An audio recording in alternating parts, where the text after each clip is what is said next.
Bonjour tout le monde, allez, nouvelle journée. Aujourd'hui on attaque la cloison. Donc là j'ai le bac à douche là-bas dans le carton. Je vais le déballer, je vais le mettre en place, je vais prendre mes repères et on va faire la cloison.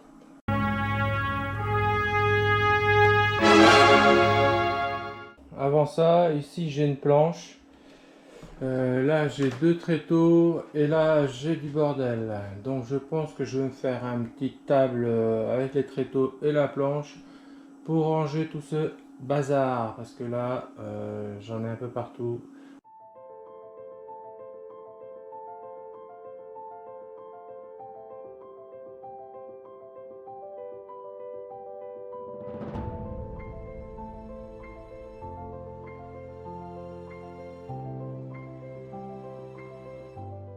Pour l'électricité j'ai tout éteint. À savoir, alors moi je pensais que ça allait charger quand même. Le chargeur ne charge pas. L'onduleur ne charge pas les batteries. Et en plus, comme il consomme du courant, eh ben, il a tendance à vider les batteries. Donc là, j'ai tout coupé. Pour éteindre l'installation, il y a un ordre. Donc on coupe l'arrivée de courant des panneaux photovoltaïques. On coupe l'onduleur. Et en dernier, on coupe la batterie. Lundi, il faut absolument que je ramène un quatrième panneau pour pouvoir utiliser du courant et pas vider la batterie. Là, la batterie est déjà déchargée.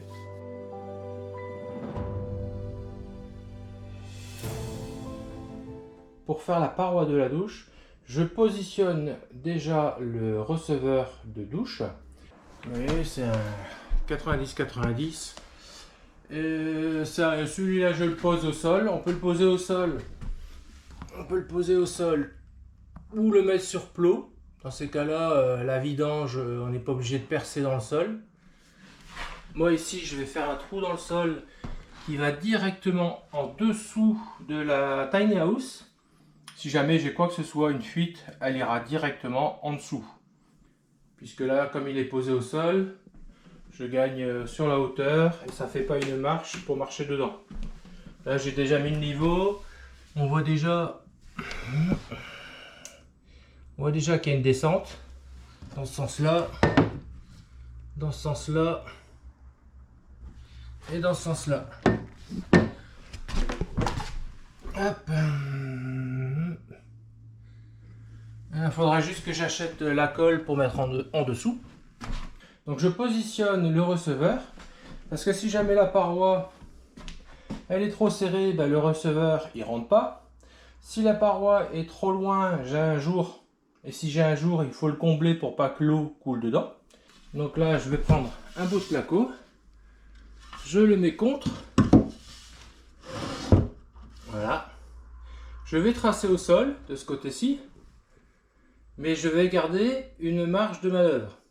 Il faut que je prenne au moins 5 mm pour que à l'installation du bac, je ne sois pas serré.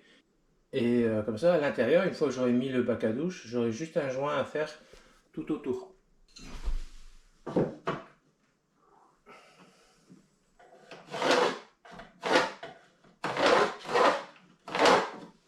Donc là, j'ai le bord de mon rail. Je vais prendre mon mètre et je vais tracer 90 de l'autre côté, au sol. Donc je vais tracer 91,5. Donc en ayant tracé là-bas au sol, j'ai l'autre partie, l'autre côté de ma cloison. Là, ce que je vais faire maintenant, c'est que je vais mettre le laser. Je vais le mettre et ça va me faire le tracé au sol, sur les murs et au plafond. Donc là, le laser, il vient ici sur le marquage que j'ai fait. De l'autre côté, il va suivre le marquage au crayon, mais 5 mm décalé. Et le laser, bah, il fait la verticalité sur le mur et au plafond. Et sur l'autre mur. Donc là, j'ai le rail au plafond à mettre en premier. Ce que je vais faire, c'est que je vais tracer un peu partout. Je vais faire des repères au crayon. Parce que si jamais je bouge le laser, je perds mes repères. Et le tracé au crayon, ça permet après de retirer le laser pour travailler, sans l'abîmer. Donc une fois que c'est marqué, là j'ai ramené un rail. Ça c'est un rail sol. Donc sol ou plafond. J'ai pas de poutre. Je vais mettre des chevilles mollies à intervalles réguliers. Celle que j'ai ici, il faut faire des trous à 11 pour mettre la cheville. Et la vis, c'est du M, je sais pas si on voit, M5. Donc je vais faire des trous dans le rail en 5,5 ou 6 mm. Je fais des trous tous les 50-60 mm. Et après je vais présenter au plafond et on va faire les trous dans le placo. Moi comme je suis tout seul, je mets le rail au plafond, je fais un seul trou, je mets une vis, une cheville mollie, une vis, comme ça ça tient le rail et je peux faire les autres trous tranquillement. Ah, il y a un fil. Faut que je trace là où il y a le fil, que je fasse un trou pour le fil là. Hop. Bon, j'ai fait le trou pour le fil.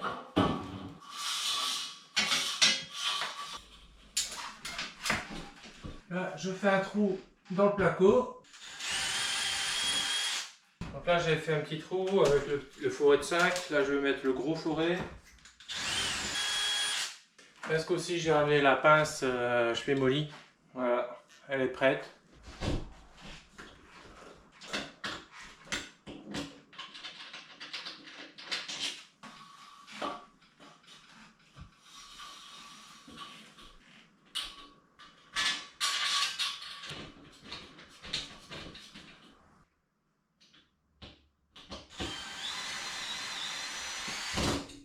Voilà, donc là ça tient. Alors là je remets un petit fourré, puisque je dois percer dans les trous que j'ai fait dans le rail. Et le rail c'est des petits trous. Et je pré-perce.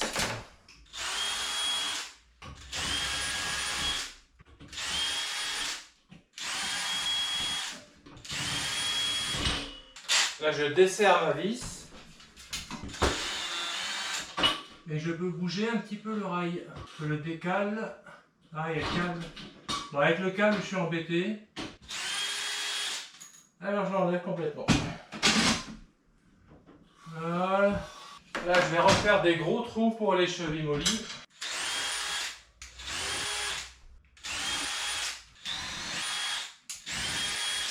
Et là, je vais mettre des chevilles mollies partout. Alors, pour vous montrer un peu mieux, quand j'ai présenté le rail sur le plafond, dans les trous que j'avais pré-percés au sol, j'ai fait mon trou avec le même fourré. Et ça dans tous les trous. Ça m'a donné l'emplacement de là où je devais percer. Donc ensuite, j'ai remis le gros fourré. J'ai enlevé le rail. J'ai fait le trou pour la cheville mollie. Vous le vissez dedans. Pas complètement. Vous laissez 3-4 mm. Et dans la pince, vous avez une partie qui s'écarte. Ici, vous mettez la tête d'un côté. Alors là, c'est trop serré. Ça va tenir. Je dévisse un peu. Voilà. Et il n'y a plus qu'à presser sur la poignée. Par contre, allez-y mollo. Si vous faites trop fort, vous écrasez tout. Je vous montre. Donc, on passe à travers. Voilà. Et on écrase. Alors par contre, si vous allez trop fort, donc quand vous voyez que ça s'enfonce un peu, il faut s'arrêter. Je vous montre si vous allez trop fort.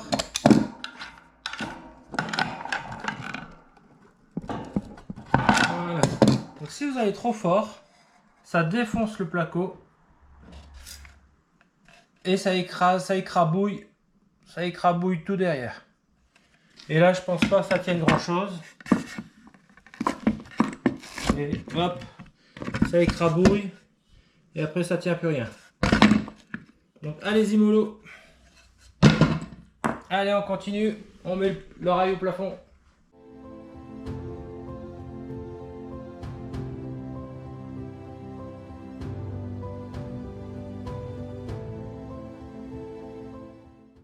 Bon, le rail plafond est fixé. J'ai juste rajouté un bout, le rail n'était pas assez long. Donc pareil, j'ai remis un bout plus de vis. pour que ça tienne. Donc là, en théorie, on met un rail au sol. Ben, je vais vous le chercher. Donc là, normalement, on pose le rail au sol. On le fixe en suivant les repères qu'on avait mis tout à l'heure. Donc les repères, j'avais tracé. Et une fois que le rail au sol est fixé, on vient mettre des montants verticaux entre le rail du haut et le rail du bas. Le premier rail, il va être fixé dans le placo. Et ainsi de suite, tous les 60 cm qui correspondent à le milieu d'une plaque. Puisque les plaques font 120. Moi ici, je vais m'arrêter à 120. Puisque là, je vais avoir une plaque de placo sur le mur. Et après, j'ai une porte. Donc, je n'ai pas besoin de rail pour la porte. Je vais avoir la porte qui va partir du mur ici. Et après, j'aurai entre les deux portes un bout de placo qui va monter. Donc, moi, ce que je vais faire, je vais couper le rail ici à 120 cm. Et je vais le fixer au sol. Et après, on va mettre les montants verticaux.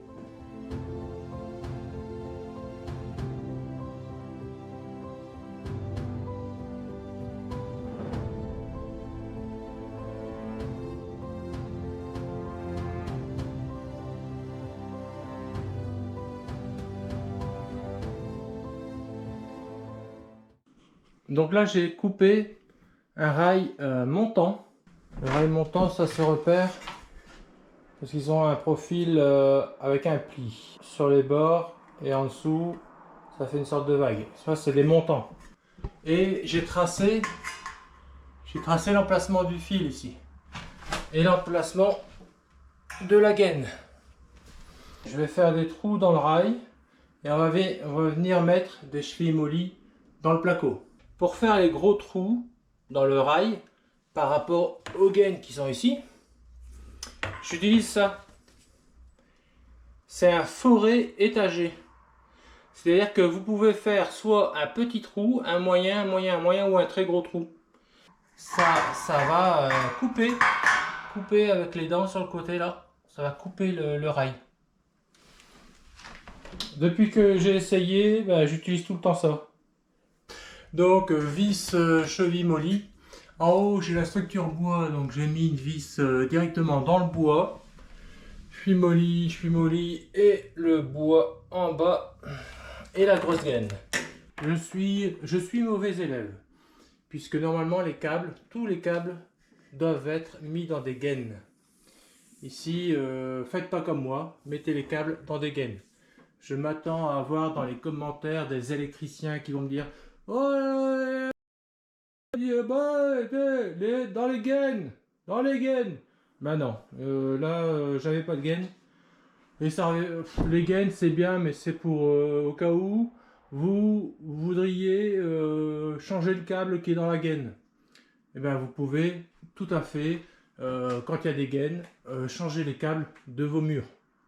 J'ai jamais eu besoin de changer de câble dans un mur. Enfin bref, ne faites pas comme moi, il faut mettre des gaines. Les normes disent qu'il faut mettre dans des gaines. Voilà. Il y a les règles. Donc là, le rail est fixé. Et ce que je vais faire tout de suite, c'est passer le fil pour la plaque. Alors, pour la plaque vitrocéramique, comme il va y avoir de la puissance, j'ai préféré mettre le 3G6 mm² dans une gaine. La gaine, elle est là, elle ressort là-bas. Je vais passer le câble tout de suite, puisque je vais avoir besoin qu'il passe dans la cloison jusqu'au tableau.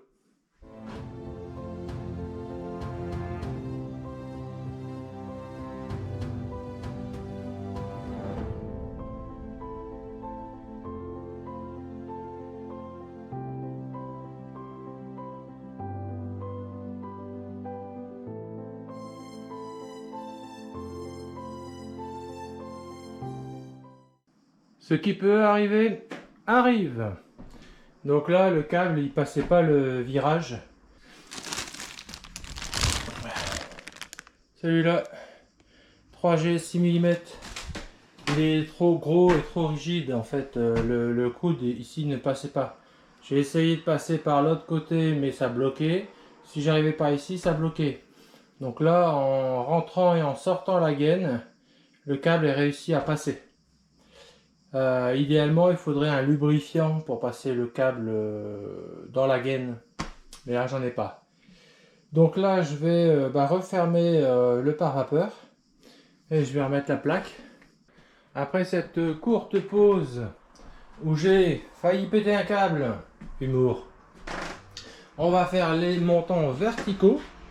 Donc les montants verticaux, c'est soit je peux faire un double montant au milieu à 60 et à 120, un montant simple avec la porte, ou soit je peux faire 40, 40 et 40. Donc je pense que je vais faire, alors ici il n'y aura pas beaucoup d'efforts, hein. Le placo qui est ici, c'est le placo à côté du frigo. Donc il n'y a aucun effort dessus.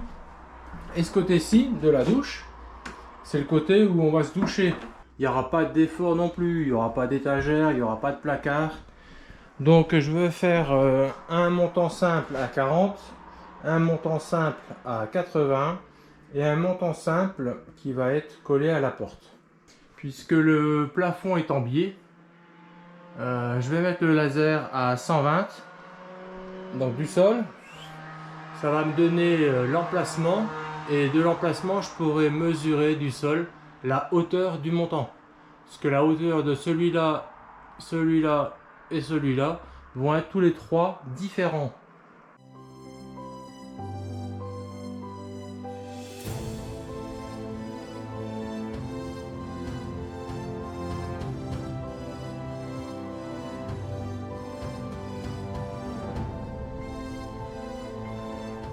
Donc là j'ai mis 4 rails et je les fixe avec cette pince là.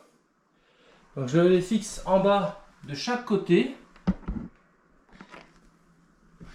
et en haut de chaque côté. En fait cette pince, quand on vient écraser, on vient pincer les deux matières, ça vient perforer et déformer la matière.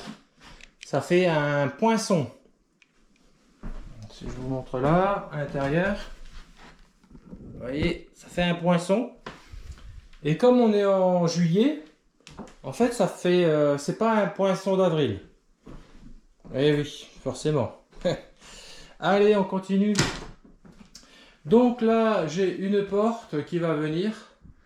Et au-dessus de la porte, on va venir rajouter donc un rail et un montant de l'autre côté de la porte.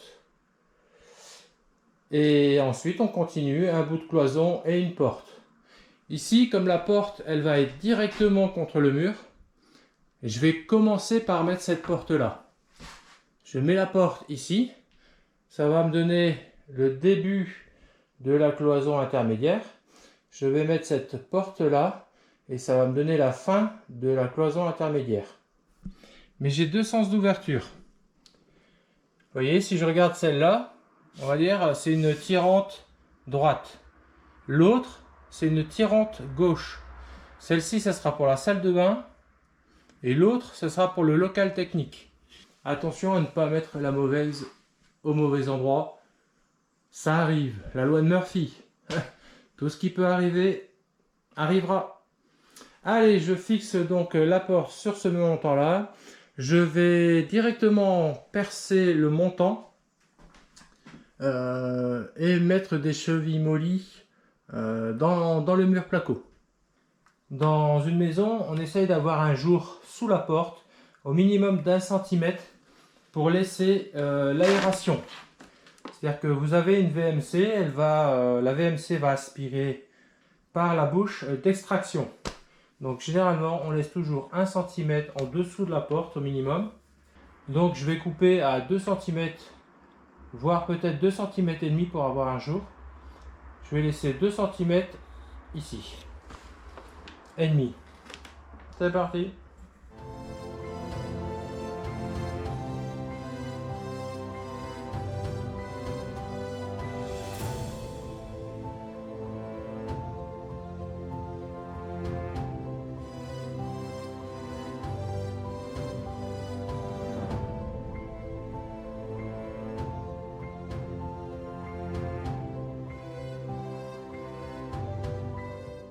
Là, j'ai mis les chevilles mollies dans le mur.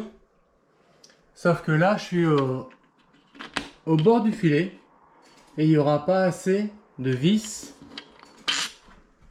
pour faire le montant. Vous faites un trou plus grand pour enfoncer la tête dans le bois. Comme ça, la tête va plus loin et vous avez assez pour visser. Donc là, c'est ce que je vais faire. Je vais agrandir.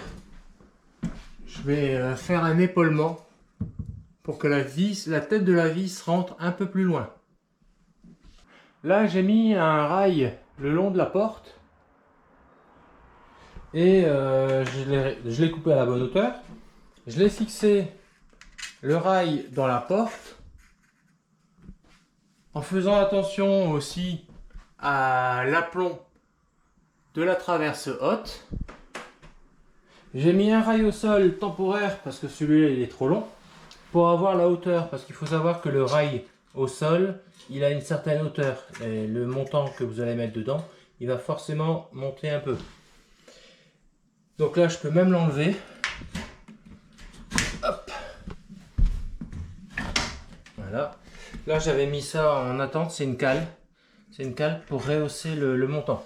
Le montant c'est pareil, dès que je vais le fixer, avec le rail sol au sol, il faudra veiller à garder un jeu de fonctionnement.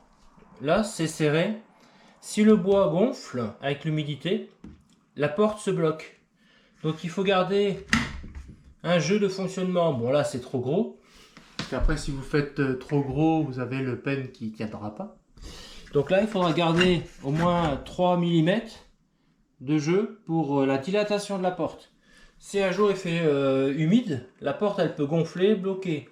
Donc là, le jeu il y est déjà en fait. En haut, si vous regardez la traverse haute, elle permet un jeu ici de 3-4 mm.